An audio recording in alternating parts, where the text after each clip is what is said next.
तो 9,000 रुपीज की price range के अंदर इस टीवी से बढ़िया and value for money TV कोई हो ही नहीं सकता। अरे भाई मैं झूठ बिल्कुल भी नहीं बोल रहा हूँ। इस वीडियो को शुरू से एंड तक जरूर देखना एंड आपको ये भी बता दूंगा कि ये एलईडी टीवी इतना वैल्यू फॉर मनी क्यों है। So welcome to Unique Hertz. तो आज की वीडियो के अंदर आपके लिए लेके आ चुका हूँ सैमसंग की तरफ से आने वाला इनका 32 इंचेस का HD ready LED TV. And आज की वीडियो के अंदर आपको इसका डिटेल के अंदर रिव्यू दूंगा। एंड आज की वीडियो के अंदर मैं आपको ये भी बताऊंगा कि आपको इस टीवी को परचेज करना चाहिए और क्यों करना चाहिए। तो बिना टाइम वेस्ट किए इस टीवी की वीडियो के अंदर आगे बढ़ते हैं। तो सबसे पहले मैं आपको देता हूँ इस टीवी का ओवरव्यू। तो ये है इस एलईडी टीवी का फ्रंट से आपको ये जो एलईडी टीवी है काफी ज्यादा सिंपल एंड स्लीक डिजाइन के साथ देखने को मिलती है। सामने की तरफ यहाँ पे है सैमसंग की ब्रांडिंग एंड इस टीवी की जो चिन्ह है वो हमें थिक साइड के ऊपर मिलती है। तो यहाँ पे हमें इसके जो बेजल्स मिलते हैं वो मीडियम थिक डिजाइन के साथ देखने को मिलते हैं एंड ऊपर की साइड में इसके जो हमें बेजल्स दिए गए हैं वो काफी ज्यादा स्लिम है and overall 3 side borderless design आपको इस टीवी के अंदर देखने को मिलता है एंड काफी ज्यादा शार्प कॉर्नर्स के साथ में ये टीवी बनी हुई है। तो ये था इस एलईडी टीवी का फ्रंट। तो अभी मैं आपको इस टीवी को बैक से भी दिखाता हूँ। तो बैक से ये जो टीवी है ये हमें प्लास्टिक पॉलीकार्बोनेट बिल्ड के साथ में देखने को मिलती है एंड बैक पे यहाँ पे कुछ भी फैंसी नहीं है। सिंपल आपको इसका जो बैक पैनल है वो यहाँ पे हमें मिलता है। नीचे की तरफ यहाँ पे हमें एयर वेंट्स मिलते हैं एयर सर्कुलेशन बनाए रखने के लिए एंड उसके नीचे की तरफ यहाँ पे वॉल माउंटिंग स्क्रूज भी दिए गए हैं एंड इस टीवी के साथ में हमें अटैच्ड पावर कॉर्ड देखने को मिलती है। हमें डिटैचेबल पावर कॉर्ड यहाँ पे हमें देखने को नहीं मिलते एंड साइड पे यहाँ पे इस टीवी की इनपुट्स। इस एलईडी टीवी की राइट साइड पे यहाँ पे हमें 2 USB पोर्ट्स एंड 2 यहाँ पे हमें ऑडियो वीडियो पोर्ट्स यहाँ पे देखने को मिल जाती हैं एंड नीचे की तरफ भी यहाँ पे हमें कुछ कनेक्टिविटी ऑप्शंस मिलती हैं। यहाँ पे हमें एक एंटेना पोर्ट, एक ऑप्टिकल पोर्ट,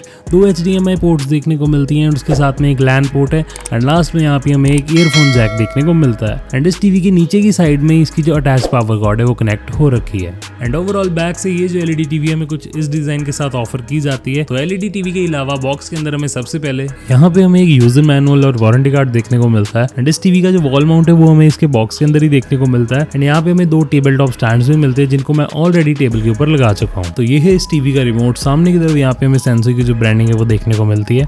टॉप पे यहाँ पे volume up and down button है और यहाँ पे हमें 3 हॉटकीज मिलते हैं, YouTube, internet and prime video. उसके ऊपर यहाँ पे हमें home button, back button and setting button मिलता है एंड ओवरऑल जो बेसिक रिमोट के फंक्शन है वो यहाँ पे हमें मिलते हैं एंड ये है इस रिमोट की बैक एंड बैक से ये जो रिमोट है हमें काफी सिंपल डिजाइन के साथ मिलता है। कुछ एक्स्ट्रा इस टीवी के रिमोट के साथ में हमें नहीं देखने को मिलता। तो ये था इस एलईडी टीवी का ओवरव्यू। तो अब इस टीवी की picture quality and picture quality के रिलेटेड फीचर्स के बारे में बात कर ली जाए तो ये जो एलईडी टीवी है ये एक A ग्रेड प्लस पैनल के साथ में आती है। कंपनी ने इसका जो पैनल टाइप है वो कहीं भी मेंशन नहीं किया हुआ, लेकिन मेरे हिसाब से ये जो टीवी है ये एक VA पैनल टीवी है एंड ये जो टीवी है एक 60 हर्ट्ज का टीवी है जिसका रिस्पांस टाइम 8 मिलीसेकंड्स है एंड ये जो टीवी है ये 16.7 मिलियन कलर्स को सपोर्ट करता है एंड इस टीवी के ऊपर आपको 7 पिक्चर मोड्स देखने को मिलते हैं। अभी ये जो टीवी है ये इसको मैंने विविड के ऊपर रखा हुआ है। तो अगर पिक्चर क्वालिटी के बारे में बात करें तो इस टीवी के अंदर हमें जो कलर्स एंड कंट्रास्ट मिलता है वो काफी अच्छा है इसके प्राइस के हिसाब से एंड इसके अंदर हमें जो डिटेल्स मिलती है वो भी काफी ज्यादा अच्छी है। विविड मोड के अंदर इस टीवी के जो कंट्रास्ट एंड इसके जो कलर्स हैं वो काफी ज्यादा ओवर सैचुरेटेड हो जाते हैं एंड काफी ज्यादा ओवर बूस्ट होने की वजह से इस टीवी की जो डिटेल्स हैं वो लॉस हो जाती हैं एंड ओवरऑल अगर आप चाहते हो कि आपको इस टीवी के अंदर डिटेल्स अच्छे से चाहिए तब आप इस टीवी को सिनेमैटिक या मूवी मोड के ऊपर रख के यूज करो, तब आपको जो डिटेल्स है वो काफी ज्यादा अच्छी मिलेंगी। लेकिन इसकी जो ब्राइटनेस है वो थोड़ी सी कम हो जाएगी एंड ब्राइटनेस के बारे में अगर हम बात करें तो इस टीवी के अंदर हमें 270 निट्स की ब्राइटनेस मिलती है एंड इस टीवी के ऊपर मैंने डार्क वीडियोस भी रन करी हैं एंड उन वीडियोस का भी जो रिजल्ट है वो काफी ज्यादा अच्छा है एंड पिक्चर क्वालिटी के रिलेटेड मेरे को इस टीवी के साथ में कोई भी शिकायत नहीं है। तो ये थे इस एलईडी टीवी के पिक्चर क्वालिटी फीचर्स। तो साउंड क्वालिटी के बारे में अगर हम बात करें तो साउंड क्वालिटी जो इस टीवी की है वो हमें काफी अच्छी मिलती है इसके प्राइस के हिसाब से। इस टीवी के अंदर हमें जो हाईज एंड लोज है वो काफी अच्छे से सुनाई देते हैं एंड जब आप इसके ऊपर कंटेंट देखोगे या कोई मूवीज वगैरह या गेम खेलने वाले हो तब ये जो टीवी है आपको काफी ज्यादा अच्छी साउंड क्वालिटी प्रोवाइड कर देगा। लेकिन इस टीवी के अंदर भी आपको डिस्टॉर्शन देखने को मिलेगी। 80% के ऊपर जब आप वॉल्यूम करोगे तब आपको डेफिनेटली इसके अंदर डिस्टॉर्शन फील होगी एंड आप इस टीवी को ज्यादा टाइम तक फुल वॉल्यूम के ऊपर नहीं सुन पाओगे। एंड ये जो स्पीकर है ये आता है 20 वॉट्स के डुअल चैनल स्पीकर्स के साथ में एंड इस टीवी के अंदर हमें डॉल्बी ऑडियो का सपोर्ट तो मिलता ही है एंड उसके साथ में यहाँ पे हमें 5 साउंड मोड्स भी मिलते हैं जिनको आप अपने हिसाब से सेट कर सकते हो एंड ओवरऑल साउंड क्वालिटी आपको इसकी डिसेंट मिलती है एंड अगर आप चाहते हो आपको एक साउंड क्वालिटी अच्छी चाहिए तब आप इस टीवी के साथ में एक साउंड बार को भी पेयर कर सकते हो एंड इस टीवी के साथ साउंड बार को पेयर करने के लिए यहाँ पे हमें एक ऑप्टिकल पोर्ट का सपोर्ट भी दिया गया है। तो भी चलते हैं इस टीवी के साउंड टेस्ट पे।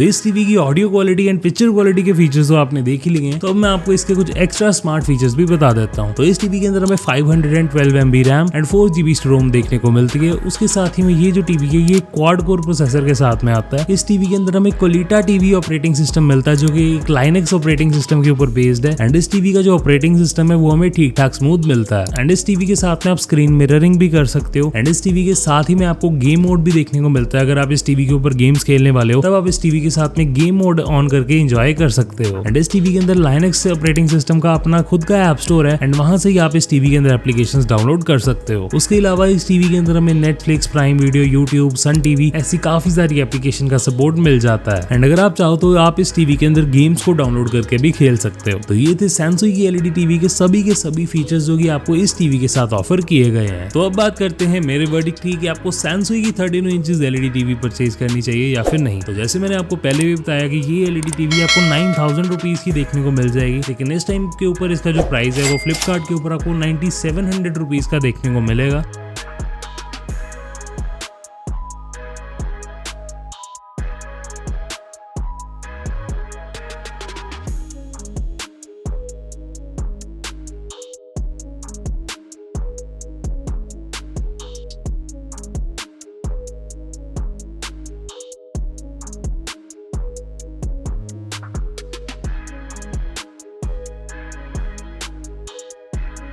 एंड इस टीवी के ऊपर आपको क्रेडिट कार्ड डिस्काउंट भी मिल जाएगा। एंड आफ्टर डिस्काउंट ये जो एलईडी टीवी है ये आपको 9000 के अप्रॉक्स देखने को मिल जाएगी। तो इसकी जो पिक्चर क्वालिटी है वो मेरे को काफी ज्यादा अच्छी लगी है। इसके अंदर जो हमें कलर्स मिलते हैं एंड कंट्रास्ट मिलता है वो काफी ज्यादा अच्छा है इसके प्राइस के हिसाब से। विविड मोड के ऊपर इसकी जो डिटेल्स है वो लॉस होती है, लेकिन जब आप इसको मूवी मोड या सिनेमैटिक मोड के ऊपर यूज करोगे, अभी इस टाइम के ऊपर ये जो टीवी है ये मूवी मोड के ऊपर मैं यूज कर रहा हूँ एंड उसके साथ में आपको जो डिटेल्स है वो काफी ज्यादा अच्छे से दिखाई देंगी। लेकिन जब आप इसको विविड मोड के ऊपर करोगे तब आपका जो एक्सपीरियंस है वो इतना अच्छा नहीं रहेगा। एंड ओवरऑल साउंड क्वालिटी के बारे में बात करें तो इस टीवी की जो साउंड क्वालिटी है वो काफी अच्छी है थैंक्स टू डॉल्बी ऑडियो, लेकिन 80% से ऊपर वॉल्यूम करते ही इसकी जो साउंड क्वालिटी है वो डिस्टॉर्शन क्रिएट करना शुरू कर देती है, जो कि इतनी अच्छी चीज नहीं है। हालांकि 9000 रुपीज के प्राइस के ऊपर ये जो टीवी आता है तब हम इतनी ज्यादा कंप्लेंट्स नहीं करेंगे। एंड बिल्ड क्वालिटी वाइज भी इसकी जो बिल्ड क्वालिटी है वो काफी ज्यादा अच्छी है। बेजल्स भी आपको इसके प्राइस के हिसाब से कम ही मिलते हैं एंड ये जो सभी चीजें ये काफी ज्यादा अच्छी हैं इस टीवी के बारे में। एंड इस टीवी के अंदर कुछ ऐसी चीजें हैं जो मेरे को तो बिल्कुल भी अच्छी नहीं लगी हैं। इस टीवी के अंदर आपको 5 गीगाहर्ट्ज वाईफाई का जो सपोर्ट है वो नहीं देखने को मिलता। आपको सिर्फ और सिर्फ 2.4 गीगाहर्ट्ज वाईफाई को यूज करना पड़ेगा। हाई स्पीड इंटरनेट आप इस टीवी के ऊपर यूज नहीं कर सकते। एंड इस टीवी में हमें ब्लूटूथ का भी सपोर्ट देखने को नहीं मिलता। एंड अगर आपको इस टीवी के अंदर साउंड बार या स्पीकर कनेक्ट करना है तो आपको ब्लूटूथ के ऑप्शंस तो नहीं मिलती इस टीवी के अंदर, लेकिन अगर आपको कनेक्ट करना चाहता है आप ऑक्स पोर्ट से या फिर आप ऑप्टिकल पोर्ट से इसके अंदर कनेक्ट कर सकते हो, जो कि इतना ज्यादा एक्सेसिबल नहीं है। लेकिन आज के टाइम पे कंपनीज को ब्लूटूथ डेफिनेटली ऑफर करना चाहिए। एंड इस टीवी के अंदर हमें 512 MB RAM and 4 GB storage मिलती है। ये जो स्टोरेज है वो थोड़ी सी कम है, लेकिन इस टीवी के हिसाब से ये जो स्टोरेज है वो इजीली काम कर जाएगी। एंड इस टीवी को मैंने काफी टाइम तक यूज किया था एंड ये जो टीवी है ये काफी ज्यादा कम लैग करता है। एंड ओवरऑल अगर आप 9000 रुपए के अंदर एक टीवी ढूंढ रहे हो एंड 9000 रुपए के प्राइस रेंज के हिसाब से काफी ज्यादा वैल्यू फॉर मनी है ये एलईडी टीवी। इस टीवी के अंदर आपको कोई भी चीज ऐसी नहीं मिलेगी जो आपके लिए डील ब्रेकर होगी। एंड मेरे हिसाब से इस प्राइस रेंज के अंदर काफी ज्यादा वैल्यू फॉर मनी टीवी है। एंड 9000 रुपए के प्राइस रेंज के अंदर ये जो टीवी है ये आपको बिल्कुल भी रिग्रेट नहीं करेगा। चाहे आप इस टीवी के ऊपर गेम्स खेलो, चाहे आप इस टीवी के ऊपर मूवीज देखो, आपको ये जो टीवी है ये काफी ज्यादा पसंद आने वाला है। तो ये देखो आज की वीडियो। तो अगर चैनल के ऊपर फर्स्ट टाइम आए हो तो प्लीज इस चैनल को सब्सक्राइब करो और इस वीडियो को भी लाइक करो। आपके लाइक और सब्सक्राइब से मेरे को काफी ज्यादा मोटिवेशन मिल जाती है, तो प्लीज कर देना। तो मैं मिलता हूँ आपसे अगली वीडियो के अंदर। सो तब तक के लिए goodbye and as always game on.